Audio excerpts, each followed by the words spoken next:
a lot of challenges out there. And I think as a Marine Corps, we need to be ready to respond to all those challenges.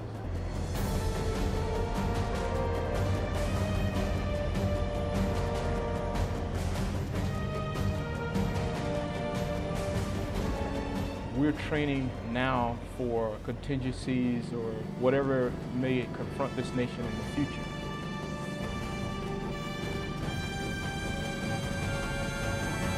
When you are a nation that survives off the global commons, then you need a force like the United States Marine Corps.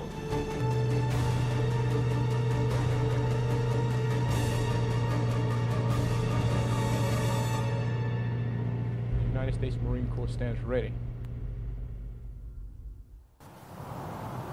Good morning, ladies and gentlemen, and welcome to our coverage of Steel Night 2013. Live here at Red Beach at Camp Pendleton, California. I'm First Lieutenant Chris Harper with 1st Marine Division Public Affairs. Steel Night is a combined arms exercise featuring Marines and sailors from all elements of the Marine Air Ground Task Force, or MAGTF. The amphibious landing we'll be watching this morning will officially kick off Exercise Steel Night, with follow-on training events here at Camp Pendleton and at the Marine Corps Air Ground Combat Center in 29 Palms, California.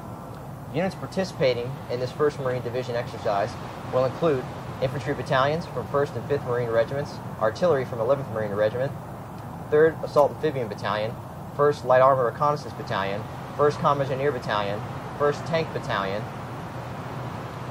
Combat Logistics Regiment 1, Combat Logistics Battalion 5, elements of the 3rd Marine Aircraft Wing, and our Navy brothers of Assault Craft Unit 5. For more on today's amphibious landing and Exercise Steel Night, we now turn to Sergeant Alfred Lopez and his interview with the Commanding General of 1st Marine Division, Major General Ronald Bailey. Good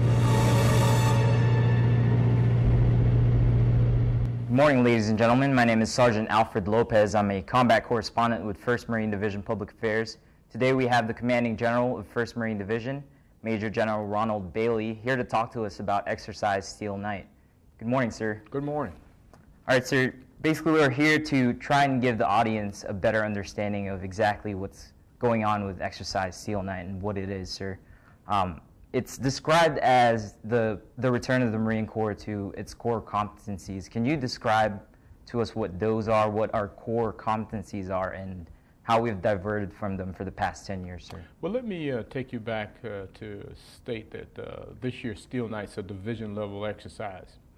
And it will give us an opportunity as a division to focus in on our division command and control.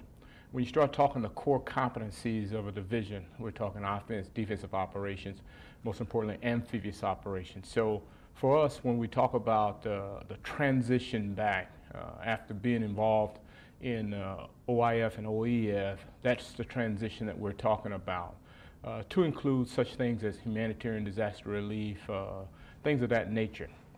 But Steel Night started off as a armor exercise in the 90s and then evolved into a pre-deployment training exercise as our units were preparing to go into OEF. And so since that is on the drawdown, now we are focusing on division level skills. All right, sir.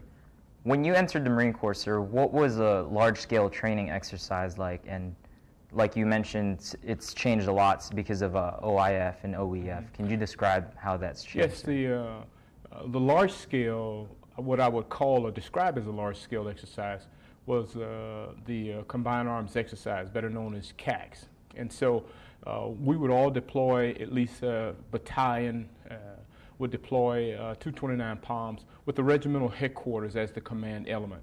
So having that regimental headquarters as command element, we had representatives or the squadron, the MLG representative in terms of the battalion, similar to what we have today in our combat logistics battalion. So that regimental headquarters was responsible for integrating the MAGTF and pulling the MAGTF together. So the regimental headquarters is the MAGTF headquarters with battalions. That exercise in total gave us an opportunity to work on our combined arms skills. So that's the difference. But what we're doing today, as we look at Exercise Steel Night, is the beginning or kind of the forerunner to our ITX, our integrated training exercises. So, but we're doing it from a division level perspective during this Steel Night. Obviously, the Marine Corps is a unique fighting force, as you know, sir. How are we uniquely equipped to address the future security needs of America, especially with regards to our interests in the Pacific, sir? Well, that's a very good question. I'll start by saying the United States is a global maritime power. We're the largest economy in the world. When you think about it from a broad perspective, a big picture scope, 21 of the 28 mega cities are near the littorals, basically about 62 miles away from the littorals. Large population centers are near the littorals.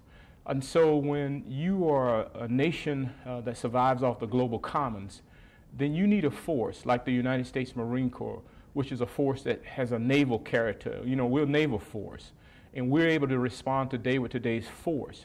So this is where training like Steel Night at the division level is very, very important, because as the ground combat element of a MEF could very well be deployed to conduct operations that may secure those littorals. So the Marine Corps is, in my perspective, is uniquely organized and qualified to fill those future roles.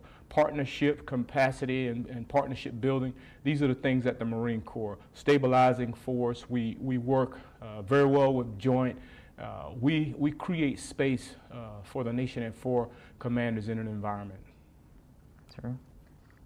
Regimental Landing Team 1 is going to be basically heading the landing onto the beach for Exercise Steel Night. Mm-hmm. Could you describe the challenges of controlling an amphibious landing team, as well as how chaotic is it to establish an actual landing force operations center for RLT-1? One of the difficult things about an amphibious operation is the coordination, and so that's why Steel Night is very important. If I had a request to sign, it would be to have more amphibious ships. We don't have enough amphibious ships to be able to rehearse and train properly. But if I was king for a day, I would give that entire regimental landing team the capacity or the opportunity to come ashore from our amphibious ships. And so that's in how you organize, how you prepare. So for Steel Night, this will give us an opportunity to train to that. But the most important thing, as I said, in an amphibious operation is the command and control. Having good command and control allows you to be able to make those changes that are required, or move a force here or there to respond. It gives you that adaptability that you need on an amphibious operation. RLT-1 has been and is a part of 1st MEB. So this gives them an opportunity to train to their core competence and enhance their overall skills in amphibious operations, from everything to the command and control, the ground combat element, the logistics aspect of it, and the aviation aspect of it. All those are critical parts of an amphibious operation, and so creating that lodgement requires that they train to those skill sets. Sir, this year's exercise is going to be in conjunction with Exercise Valiant Mark as well, where the Singaporeans are with 2nd Battalion, 5th Marines. Yes. They're training right now. How are you planning to integrate the Singaporeans into Exercise Steel Night, and why is that important for us? Well, as I mentioned to you earlier when I was talking about the U.S. and it being a global maritime nation, part of what we do as a Marine Corps is that we work with our partners. We build that capacity. A unique strength of the United States Marine Corps, when we're organized as a Marine Air Ground Task Force, as a MAGTF, is that we have the ability to move from ship to shore. By moving from ship to shore, it gives us an opportunity to we have a very light footprint, and so as we're building the partnership with our host nations, sharing with them our skill set, they share with us theirs also. We're able to establish a relationship that we may need or may in the future be a force that's working together, for example, on humanitarian disaster relief. Tomodachi come to mind when you start talking the last HADR type of operation, humanitarian disaster relief type of operation. So when we have the opportunity in an exercise such as Valiant Mark to work with the Singaporeans, that gives us a great opportunity to, one, share with them our command and control, our systems and how we do things, share with them our lessons learned. We have a force of Marines who are combat trained, so we can share those lessons with them and talk to them and show them how we do different things. And then we learn the same from them as we watch how they work through different skill sets and challenges that we have in front of us. Valiant Mark is a very, very good exercise. It's just one of many that we're involved in terms of the partners all over the Asian Pacific region. That's right. Large-scale live-fire exercises were the staple of the Marine Corps during the 1990s, sir. What do you think are the biggest benefits of a large-scale exercise like Steel Night? Well, let me go back and kind of modify that just a little bit.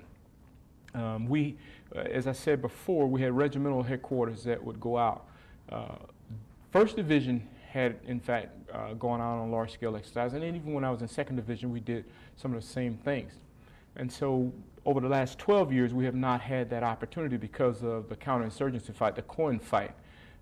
The great value and benefit of an exercise of this nature is you get out and you're able to exercise your command and control, and then you're able to more or less stretch your systems, test your systems to make sure that that you can talk to your units. For example, I have 1st Marines here at Camp Pendleton. I have 5th Marines over at 29 Palms. So, you know, that's a pretty broad area in which the division is spread. But most importantly, it gives us an opportunity to work all of our systems, to work our HF, our VHF, our SATCOMs, use data links and CPOF, all those things that we need to control a fight or to look at things across a range of military operations in any theater. That's right. Exercise Steel Night this year is generating a lot of media interest, or more than the previous years. Is there a specific message you want to deliver to the public during Steel Night? Yeah, the message that I want to deliver to the public is that the United States Marine Corps stands ready. When the nation is least ready, the United States Marine Corps will be ready. That's the first thing I would like to pass off to the American public. Then the other thing that I would like to say is that we're training now for contingencies or whatever may confront this nation in the future. And so the Marines and sailors that are involved in Steel Night take a lot of pride in doing that and training to those core competencies as I mentioned earlier. So what I would say is that the United States Marine Corps stands ready to meet the challenges of the future and will be ready when the nation's least ready. Sure. Just switch my questions. Sir, when you think about the future of the Marine Corps as we move forward in the 21st century, what topics are most on your mind? As I think about the future, the number one thing that comes to mind is amphibious operations. I need ships to train with. That's the first thing that comes to mind. My units need ships to train with. So those are the type of things that I'm thinking about. But when I think about the Asian Pacific Theater, what I think about is partner capacity. I think about training with our partners and our allies in that region so that when something happens, it won't be the first time that we're seeing each other. It's not the first time when we're talking about the Marine Corps planning process, or it's not the first time when they'll see my Marines and sailors. And so when you have that type of relationship, it makes for moving into a very difficult situation, a very challenging situation like an HADR or an offensive type operation. It makes it a lot better when you have had an opportunity to train together, such as Valiant Mark, and you have seen each other's SOPs, or standard operating procedures. So that's the thing that I think about when I start thinking about the future and where we're going in terms of the Asian Pacific theater. There are a lot of challenges out there, and I think as a Marine Corps, we need to be ready to respond to all those challenges. Like you mentioned, sir, Exercise Steel Night has a lot of moving parts. Obviously, we're here in Camp Pendleton, then we're with the 5th Marines over at 29 Palms. What parts of the exercise are you most looking forward to seeing? Well, for me, getting down and talking to the Marines, the Lance Corporals and PSCs, because they're extremely very talented, and they know their job, and they take a lot of pride in showing you and demonstrating to you that they know your job. So I'm looking forward to getting out with our battalions. I'm also extremely pleased, and I offer my best to CLR 1 with a large number of assets that they put out in the field. So while we are looking at this as a division level exercise, the elements of MLG, first MLG, CLR 1, that's providing the support that we need. Really tremendous support. I mean, thousands and thousands, roughly about 2,000 Marines and sailors from the Combat Logistics Regiment 1. You talked a little bit about the junior Marines and wanting to see them and how talented they are. During counterinsurgency operations, sir, those junior Marines were instrumental in delivering the commander's intent all the way down to the lowest level. Do you anticipate any change as far as the roles of those junior Marines when it comes to amphibious landing operations? Well, I will say that when we start talking about the Lance Corporals and the Corporals and the PFCs and those Marines and their role in counterinsurgency operations, more from a distributive operations perspective, it was that type of strategic corporal, very smart, sharp Marine that carried the day. They will continue to carry the day because it's leadership at the lowest levels that accomplish the mission. And so when they understand the intent of any operation, it helps everyone. So I'm very proud of those Marines because, one, they're very talented, they know their trade, and they take the initiative, and they have never failed to accomplish a mission. So they add to the legacy of our Corps through their professionalism and hard work and dedication. All right, sir. Is there anything else about Exercise Steel Knight or Valiant Mark that you'd like to talk about, sir? Well, I'm very pleased with what has happened thus far, and my bravo Zulu to my staff and to all the commanders and the Marines and sailors for making this a very successful operation. Thank you for your time, sir. That concludes our interview with 1st Marine Division's Commanding General, Major General Ronald Bailey, and our conversation with him about Exercise Steel Knight. Welcome back. That was Sergeant Alfred Lopez with the Commanding General of 1st Marine Division, Major General Ronald Bailey. As we speak, Marines from 3rd Assault Amphibian Battalion are chugging towards the shoreline behind me, and that means it's time to bring out our first guest. He has served on the 11th Marine Expeditionary Unit. He has conducted 3 deployments in support of Operation Iraqi Freedom, and he has served as an amphibious operations expert in military aid in the U.S. House of Representatives. Here with me now is Lieutenant Colonel Howard Hall, the Commanding Officer of 3rd Assault Amphibian Battalion. Good morning, sir. Welcome. Hello, good morning. Thank you for having me out here today. Sir, we're very happy that you can come out here and share some of your knowledge and expertise with us. And first of all, I'd like you to tell us and the viewers at home, what is the mission of 3rd Assault Amphibian Battalion?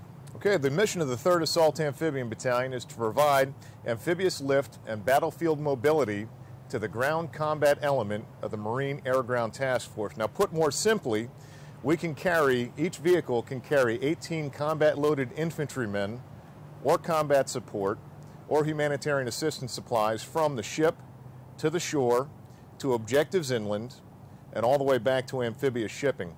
This is a service-defining capability for the Marine Corps, and it's unique. It is applicable across the entire range of military operations. Like I said, from the low end, humanitarian assistance, disaster relief, through the high end, joint forcible entry operations. Could you give us a couple examples, and the folks at home, could you give them a couple examples of each of these types of operations that your battalion is capable of performing, sir? Absolutely. There are 5 missions. There is the amphibious assault, which is carrying combat forces from ship to shore through a defended beach to taking objectives inland. There's the amphibious raid. A raid is a limited objective assault. The raid would typically just be short in duration, followed by an immediate withdrawal. There is the amphibious withdrawal. This took place in 1993, evacuating UN troops from the coast of Somalia. Okay, there's the amphibious demonstration. We participated in this in 1991. This was a critical part of our mission in support of Desert Storm. Can you tell me a little bit more about that, sir? As I understand it, there was a very large Iraqi force during that. Their focus was actually turned over to the amphibious capabilities the Marine Corps was providing at that point. That is correct. Because of the amphibious force off of the coast of Kuwait, This forced the Iraqis to move what is estimated to have been 6 divisions to defend against an assault that could take place. The threat of the assault shifted the Iraqi forces away from our main assault, which was on land. And the very last one is operations other than war. In this case, it's humanitarian assistance and disaster response. Now, what is interesting and what a lot of people do not know is in 2005, in our own homeland, in response to the disaster Hurricane Katrina caused, 2 assault amphibian vehicles saved 263 lives in the first 48 hours after that disaster had taken place. Like I said, this vehicle is completely unique, and it is very versatile and flexible in the fact that it can support the Marine Corps' mission across almost the entire range of military operations. Sir, you're absolutely right. That was one fact I did not know about the Hurricane Katrina disaster. That's actually kind of incredible. Well, you know, moving on from there, there's all these capabilities that your battalion brings to the table, all these things that they've done in the past, but it really comes down to the Marines and sailors within your battalion that actually make this happen. Could you tell me a little bit about them? Who makes up the third tracks? Absolutely. I'm very proud of the Marines and sailors who make up the battalion. There's just a little over 1,400 Marines and sailors broken into 6 companies, 5 line companies, 5 companies that operate the AAV, and a headquarters and service company. There are over 36 different MOSs, military occupational specialties, that make up the battalion, but the majority of the battalion is the 1833, the Assault Amphibian Vehicle Crewmen. The Marines who are operating these vehicles we see out in the water behind us right now, and keeping those vehicles running is the 2141, the Assault Amphibian Maintainer, the mechanics who keep these 41-year-old vehicles running. Those seem like the heart and soul of the battalion. Absolutely. Them, they're not going anywhere. But I got to tell you though, every MOS is required to make this battalion run. Supply, communications, our armorers, all the way across. It takes every single piece, like a Swiss watch. Every piece has meaning, and that's what it takes to keep this battalion running. And for Exercise Steel Night, sir, though, I know behind me we have your, I believe, Bravo company that's chugging towards the That's correct. right now. Is there another company that's actually participating in this exercise as well? That is correct. Charlie Company is out in the 29 Palms version of it. This is unique. This is the first time in all the years that Steel Night has been run that it is split between a Camp Pendleton portion and a 29 Palms portion. And just for the viewers at home, to give them a little more perspective, what is your, since this is a completely different mission than what's going on here with an amphibious landing, what is your Charlie Company doing in 29 Palms? They're doing a live fire and maneuver exercise at the Marine Corps Air Ground Combat Center in 29 Palms. Because it's non-contiguous according to our map, but on the scenario it is contiguous in that they would be conducting the follow-on missions. This is the critical phase right here. Getting the forces ashore, establishing a lodgment, which means creating an opening for the rest of the MAGTF to come ashore. That is what's going on behind us right now. Charlie Company, because they're up in 29 Palms right now, is going to be conducting that follow-on mission. Okay, well, that sounds good, sir. Now, all this we're talking about, the Marines and sailors that are working hard to keep these vehicles running. I'd like to discuss a little bit of the capabilities of these craft, if you would. Just give me a brief overview of what an AAV is capable of. An assault amphibian vehicle is capable of approximately 60 miles an hour on land. It can keep up with the M1 Abrams tank. It can accomplish 6 to 8 knots in the water. It's got a 171-gallon fuel tank on it, which can get us 7 hours in the water or 300 miles on land. Sir, I hate to interrupt you, but can you describe what's happening right here? You see on our monitor, looks like it's from the troop commander turret.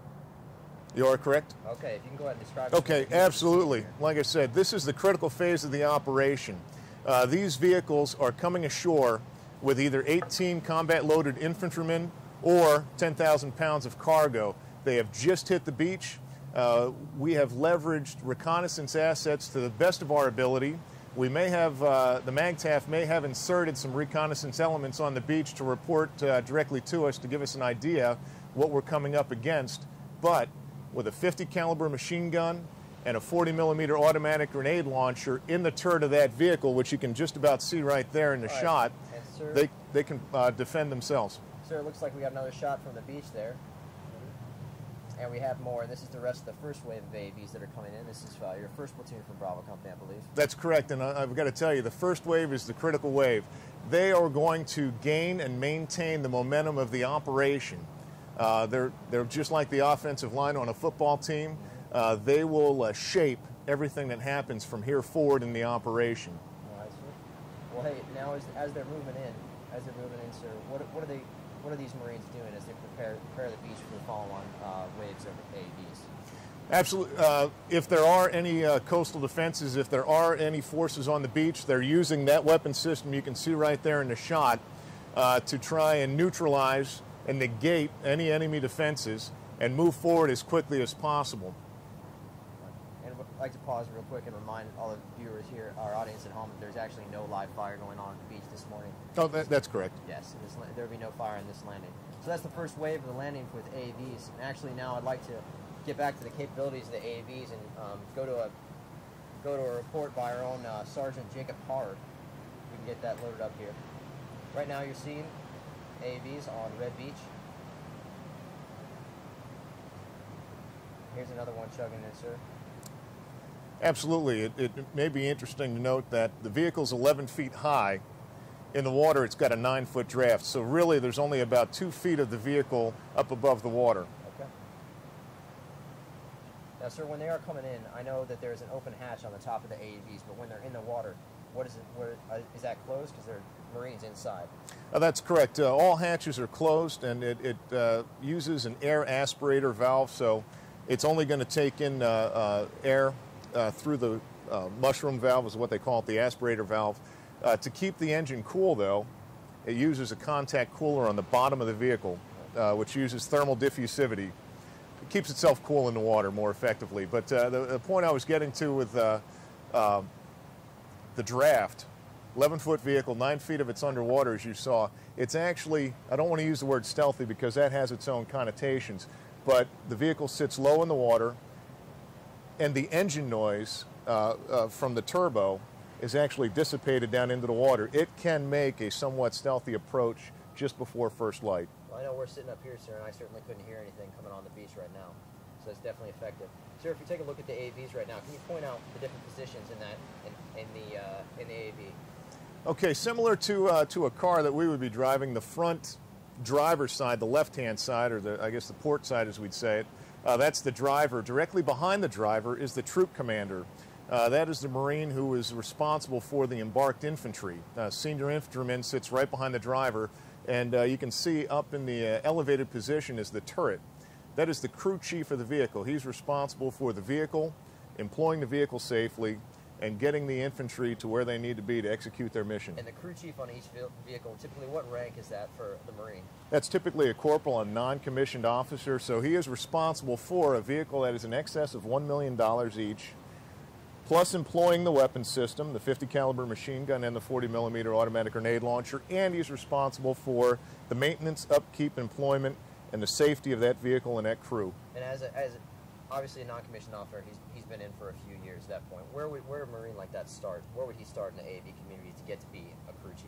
Typically the junior position, a brand new 1833 amphibious vehicle crewman, is in the rear. He's the rear crewman.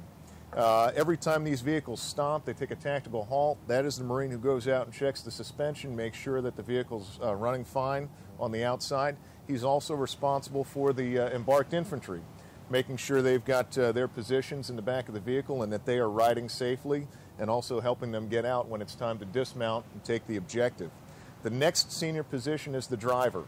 So they go from rear crewman to driver. That Marine has got to go through an awful lot of training on land and in the water. The toughest part is getting on and off of an amphibious ship. That's typically the lance corporal, and if they succeed there and they progress in their careers, they'll make their way up to the corporal crew chief. And that's where that Marine is sitting right there. Absolutely. There's a lot of responsibility as the crew chief. And now each crew chief, how many AAVs are in a platoon, sir? There's typically 12. Okay. A MEU platoon that we'd send on the Marine Expeditionary Unit would have 3 more that would have its own communications variant and its own recovery variant. Those are the 3 variants of the AAVs. I need to stop here real quick, but what is the communications variant? What can that be used for? They all have a common chassis, but instead of one large cargo or troop carrying compartment, that chassis is filled with communications equipment. That provides command, control, and situational awareness for the battlefield commander. The supported infantry commander is going to have a bank of radios, computers, and network connectivity to provide him that situational awareness and that command and control that's vital in the digital battlefield. Well, while we're talking about this command and control variation of your AAVs, now today your Bravo company is out here. Captain John Kim is your Bravo company commander. That's that correct. Right?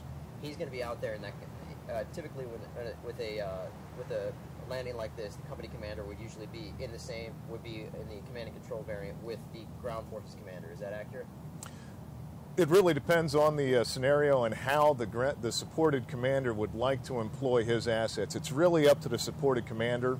A company commander like Captain John Kim would be an advisor, and if the supported commander wants his advisor in that vehicle with him, that's where he's going to be. Otherwise, he's really focused more on the safe employment, the tactical employment of those assets. So that's interesting, sir. And not a lot of people know this. A lot of people do know that the Marine Corps is based on infantry, and everything we do is around infantry. Your MOS and your community is, of course, combat arms, but you're still in support of the grunts on the ground, of the infantry. That's an interesting relationship. If you could just talk about that a little bit more. Well, I've got to tell you, it's a valuable relationship because we have got to understand the infantry scheme of maneuver in their terms in order to best support that scheme of maneuver. This partnership is forged all the way in the beginning of our training, and it's an exercise like Steel Knight that allows us to put it together on a large scale. We're able to conduct these combined exercises. Mechanized infantry is what we call it when we have the infantry on board with us. We can do that at the lower levels, but this opportunity is enormous for us. It puts all those small building blocks together and allows us to reinforce our SOP, standard operating procedures, and our tactics, techniques, and procedures in a large-scale and dynamic environment. All right, sir. Well, now, as you can take a look at the monitor, it looks like we have this first wave is in, and they've established pretty good security. They have established security on the beach right now. Now, once the next wave starts coming in, what is the next move for this first platoon? Okay, well, the first wave there, they've got to conduct that initial security. They've got to neutralize any enemy defenses on the beach. And as you see, they're going to start moving forward as those follow-on waves expand that security perimeter, and we can begin bringing in the connectors. The landing craft air cushion is a Navy vessel. It's very fast. It has a tremendous amount of capability, but it can't leave the beach. It also has no actual defenses. It doesn't have any weapons on it. So that's the critical role of the assault amphibian vehicle, to secure that beachhead, to expand that perimeter, and to facilitate the follow-on of combat forces through that perimeter to objectives inland, and also to facilitate the safe landing of the landing craft air cushion, the LCAC, and the landing craft utility, the LCU. Sir, you mentioned the LCAC's landing craft air cushion. They're actually going to be coming in a little bit later here with follow-on forces from 1st Light Armor Reconnaissance Battalion. Take a look at the monitor here. Got some more pictures coming in. Okay, that's the crew chief right there. He's providing the situational awareness to the other vehicles, back to the company commander, John Kim, and he's also communicating that to his supported infantry commander. Now, looking at the crew chief here, I can see weapons in that turret right there. Can you tell the people at home exactly what those are? Again, the one that's closest to us as far as the screenshot is concerned is the Mark 19 40mm automatic grenade launcher. The one on the far side, the right-hand side, as the crew chief is looking at it, that is the Mark II 50 caliber machine gun.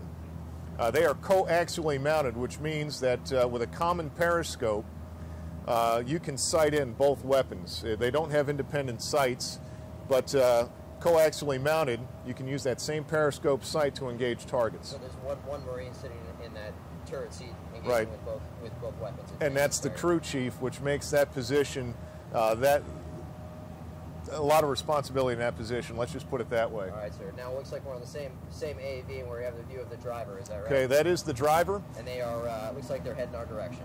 They are most definitely heading our direction.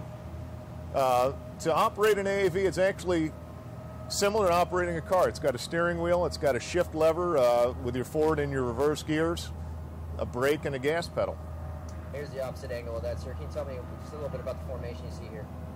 Okay, they're in a column formation because they're the space available is actually limited. They've got the water on their left side as they're driving this way, and they've got some brush on their right. So a column formation is used just to get off the beach as quickly as possible. Based on what they've seen down there, they have neutralized any beach defenses.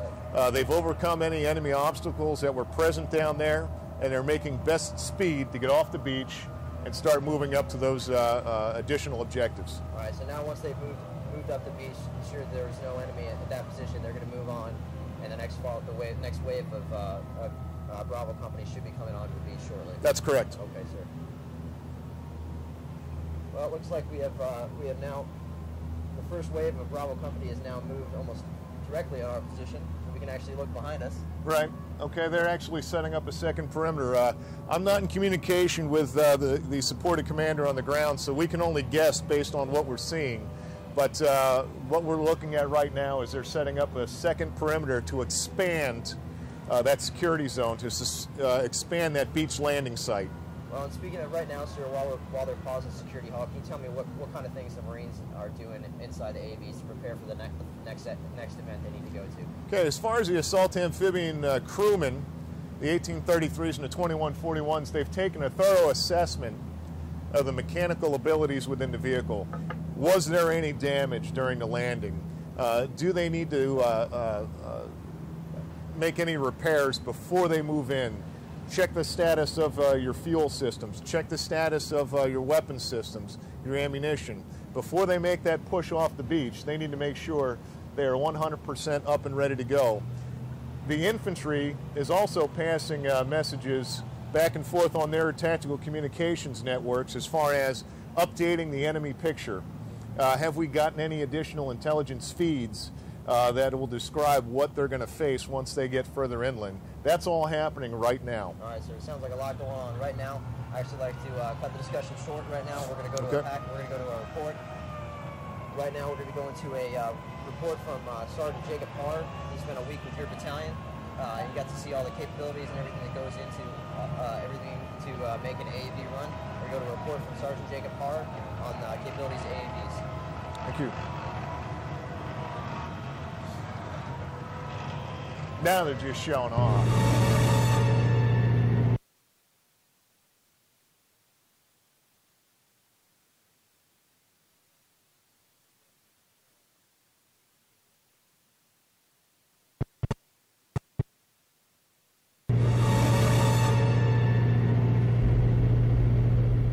When the Marines need to take a beach, the amphibious assault vehicle gets them there.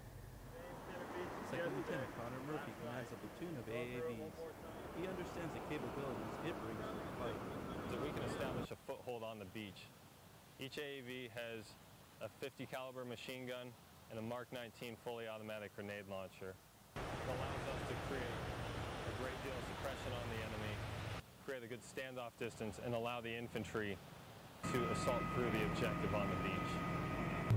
Introduced in the 1970s, the AAV remains the key component of the Corps' amphibious strategy. It can move more than 20 Marines in their gear. It has several advantages over other troop transports, like helicopters and hovercrafts. We're able to splash in less than favorable conditions. With air assets, they're usually looking at a very narrow scope. That allows commanders greater flexibility in planning an amphibious operation. After landing on the beach, the vehicle can travel up to 200 miles without refueling, giving the infantry the firepower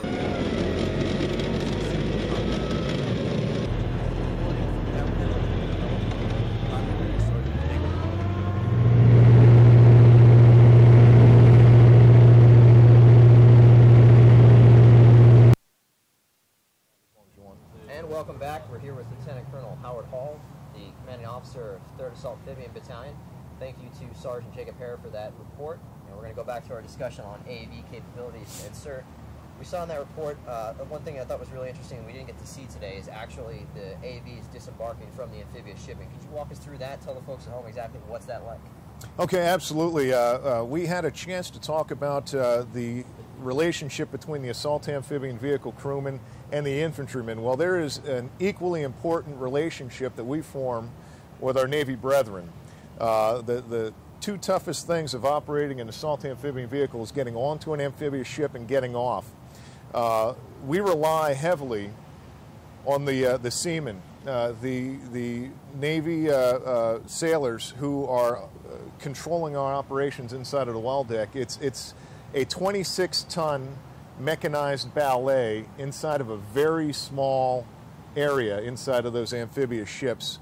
But we have a tremendous relationship with the Navy as far as preparing the vehicles. That would have happened probably about midnight, with the refueling the vehicles, preparing the vehicles, staging the vehicles inside of the well deck of an amphibious ship, red lights on, and then just before first light, we see the ramp go down. It's the stern gate, actually. The stern gate goes down. They point us in the right direction toward our objective beach, and the red lights turn green, and we begin launching those vehicles. And again, 26 tons moving in a very confined space. There's a lot of adrenaline pumping at that moment, and they actually flood the well deck of the ship. They get about 3 feet of water in the back of the ship that allows us to float our way out. Well, and we're talking about this well deck. Exactly how big is a well deck? How many of your AAVs can actually fit in there at one time? Well, it depends on the class of the ship, but typically we can go 3 vehicles across, so 3 vehicles side by side, and launch one at a time. But depending on how much space is available, we prefer to do 2. Okay. And we just launch in tandem, one left, one right, about 15 to 30 seconds apart. And if that wasn't complicated enough, as I understand it, you launch before first light, sometimes board right. ships in pitch black. How does that work? How can your Marines drive in those kind of conditions? Again, it takes a lot of training, a lot of practice, but what's happening is the ship that's in charge is called the PCS, the Primary Control Ship. Inside of the ship itself, there's something called the CIC, the Combat Information Center. And using a radar, they will track our movements. And so as the radar spins, they'll see where we are in the water compared to where we're supposed to be in the water, and they will call us on the radio and provide guidance.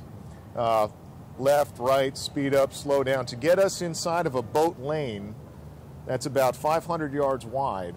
And that boat lane is cleared of mines or any type of obstacles. So they will steer us into that boat lane to get us into Center Beach, to get us into that landing that we just witnessed about 15 minutes ago. Now this morning, when it was pitch black out here, before the sun came up, both you and I were out here watching as your AAVs chugged out into the water. It was dark. Are they using any kind of night vision equipment when they actually do these kind of movements at night? Could you explain that? Absolutely. There are night vision devices mounted inside of the vehicles. Driver enhancement display, a thermal sight inside of the turret, and we combine that with our own handheld night vision goggles. And they may use that. They'll use anything, ambient light. But as far as navigating, it's hard to do in the water. There are very few visual references, especially in the pitch black. That's why we completely rely on the United States Navy, on the Primary Control Ship, to give us those vectors, to give us that guidance to get us in. So it sounds like a lot of stuff that goes into these, actually making these things run. We have a tremendous amount of capability that we've already talked about and that we've actually seen, going on the beach behind us right now. Right. What I'd like to get into is the Marines and the sailors and all the work they actually put into making these machines run. I understand there's a ton of maintenance that actually goes into that. Could you tell the people at home a little bit about that? Absolutely. It's a very large vehicle. Like I said, 26 tons, 525 horsepower Cummins turbo diesel engine in a chassis that's 41 years old. So it's late. Some wear and tear going on. It's 1960s technology being driven by 1990s vintage Marines. So I've got to tell you, the professionalism that these Marines display every single day is truly impressive. This is a large-scale exercise, there's no doubt about that, but to make this happen the way it is right now, they've got to put the heart and soul into their work every single day that they're out there. And on a daily basis, how much maintenance actually goes into these kind of things? The general guideline is 4 hours of maintenance for every 1 hour of operation. Wow. That's a general guideline. That's pretty incredible. Well, as I'm getting a word in my ear here, I think we actually have another report from Sergeant Jacob Hare discussing all the maintenance that actually goes into these AAVs. So right now I'd like to cut to that report from Sergeant Jacob Hare.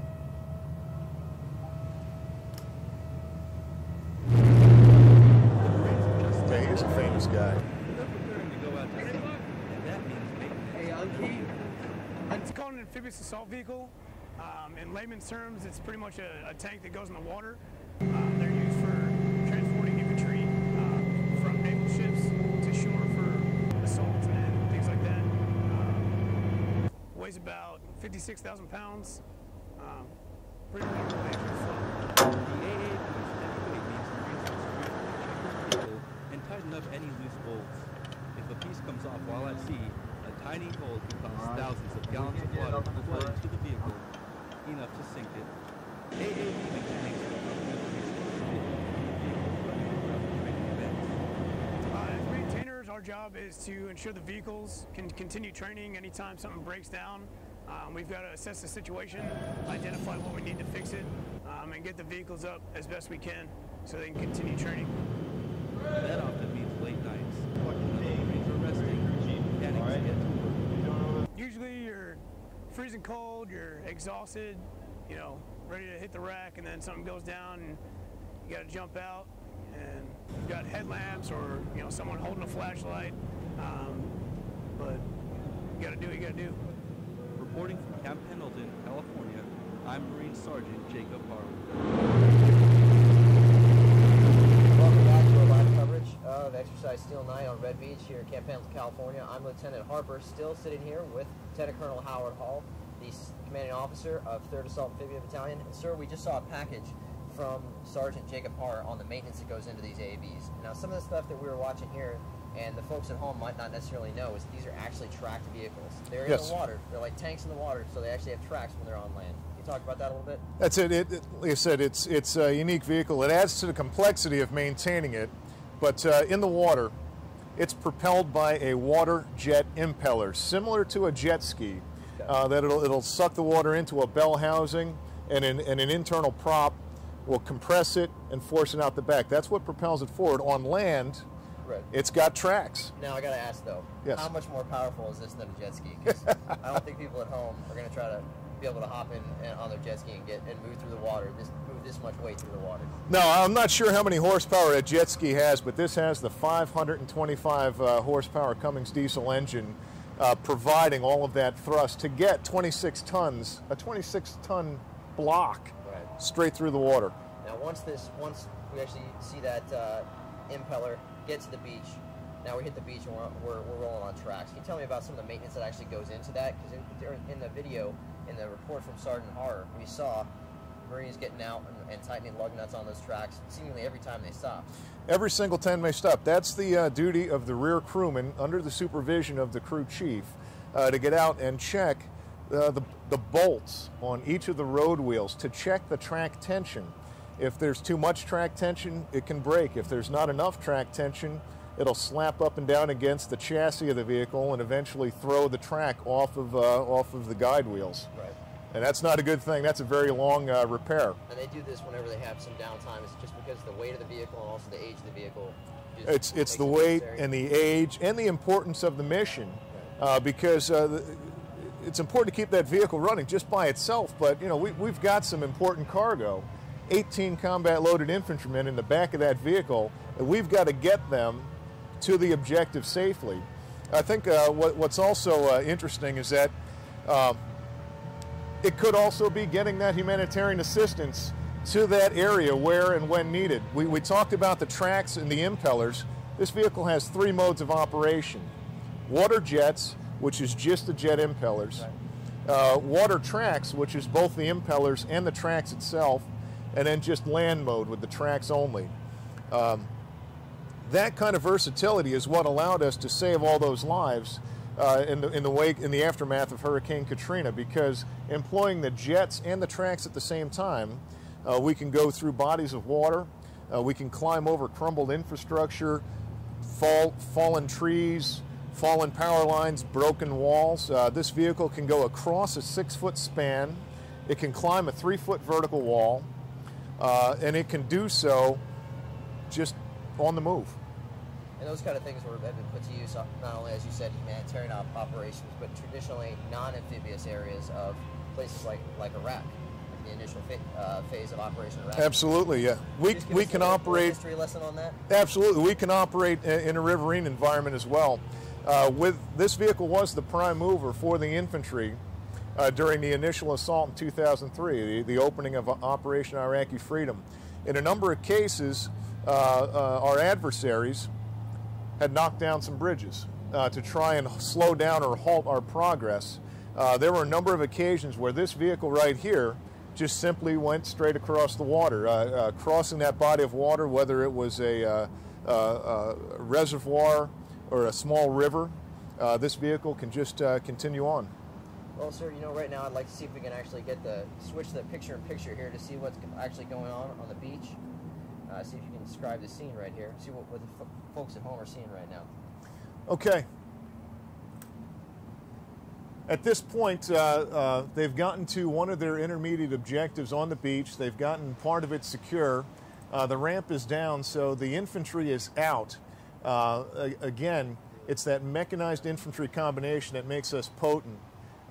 Using the periscope sights inside of the turret and the radios, we're communicating with the infantry and taking a look at the situation as it unfolds as we move forward. Okay. So it looks like these AAVs right here are posted security and waiting for the next follow-on wave. And that's exactly it. Okay. Well, sir, is there anything else you'd like to add about the maintenance that goes into this? We talked about the tracks, talked about the impeller actually getting these to the beach, and then the tracks take over once they get on there. What's the kind of maintenance that's going to actually go into this after this exercise today? This is a very large-scale event for you guys. Well, two things. First is these Marines are going to have to maintain these vehicles throughout the entire exercise. The tactical halt, that's the reason that rear crewman is out there with a wrench, pliers, a flashlight, and a rag, checking out the entire suspension system. They are going to maintain these vehicles the entire time. So there's literally no downtime for these Marines today? Practically none whatsoever. I mean, they do need to get some rest eventually to keep them effective and in the fight, but through the tactical operation, through the tactical progress of this exercise, they're going to be maintaining these vehicles the entire time. When this exercise is over, there's going to be a lot of maintaining to do, but everything is a training opportunity for us. So it keeps us sharp. That's good. Always a good thing in the Marine Corps. Right now, sir, we're cutting to a wide-angle shot here. Looks like our combat-loaded infantry, as you had previously stated, they've disembarked the AVs and are setting up perimeter security here. They're setting up perimeter security. One of the downsides of the assault amphibian vehicle is the limited visibility. The three positions are forward. The driver, the troop commander, and the crew chief are all forward in the vehicle. They don't have a good 360-degree field of view.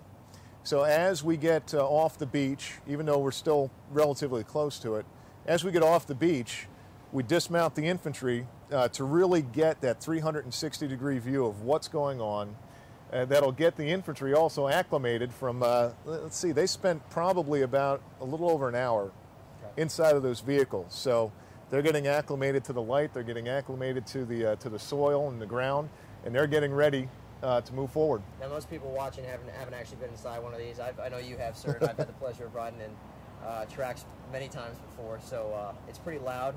It's cramped, and I know that they'll maximum is, hey, always fit one more. We can always fit one more, and I've got to tell you, it is dark. It is difficult to maintain that situational awareness, especially for the infantry. They're not sure what they're going to get out and see as soon as they land and debark. And so that's, again, the purpose of the rear crewman, who's listening in on the intercom system, and he can describe what's happening to those infantry who are sitting there waiting to get off the vehicle and get into the fight. And yeah, it's loud. It can get smoky a little bit sometimes, depending on the ambient temperatures outside. It's either going to be cold on the inside or hot on the inside, but a bad ride's better than a good walk any day. That's true. And now the infantry Marines may have hopped out of the AVs, and obviously they've lost a little bit of protection, a little bit of cover from that. But I don't think they're complete. They're not completely out in the open, mainly because of the main guns on those AAVs. Right. They're in the area, and again, with that 50 caliber and that 40 millimeter system on there, they can receive direct fire support from that vehicle. So They're off the vehicle, but they're pretty close, and if they need to move, within moments they can be back in that vehicle and on the move. All right, sir, I'd like to kind of shift the discussion over to a little bit more broad topic of amphibious operations and partnering with our allies in the Pacific in conjunction with those. Now, as we stated earlier, you were the amphibious operations expert, served as a military aide on the U.S. House of Representatives. Can you tell me a little bit about your work there? Absolutely. It was a very interesting tour of duty. I was the military legislative aide was the exact title, and in a lot of ways we just helped members of Congress bridge that gap between what was happening in the Pentagon and what was happening on Capitol Hill. We were translating, so to speak. I mean, we have a certain jargon, we have a certain way we speak to each other inside of the Department of Defense, and our job was to be able to bridge that gap with members of Congress, and also do the opposite. Also, there's a certain way that information travels around Capitol Hill, and our job was to help translate that back over to the Department of Defense and really serve as that liaison in between.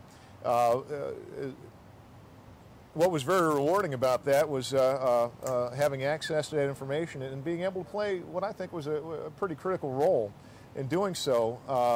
The payback tour, so to speak, was at the Marine Corps Combat Development Command in Quantico, Virginia, assisting in preparing congressional testimony for the Deputy Commandant of the Marine Corps at the time. And one of those documents was a hearing on amphibious capabilities. Right. Well, we have you moved you worked as an expert on amphibious operations during that time, and now here you're clearly still bringing that expertise to the table every day here at work. A big part of our job now at the Marine Corps is partnering with our allies, especially Absolutely. as we shifted towards the Pacific. Here on Camp Pendleton right now, actually, as part of Exercise Steel Night, Marines with 2nd Battalion, 5th Marines are working with the 3rd Singaporean Guard on Camp Pendleton as part of Exercise Valiant Mark. It's an annual exercise that they do every year between the 1st Marine Division and the Singaporeans.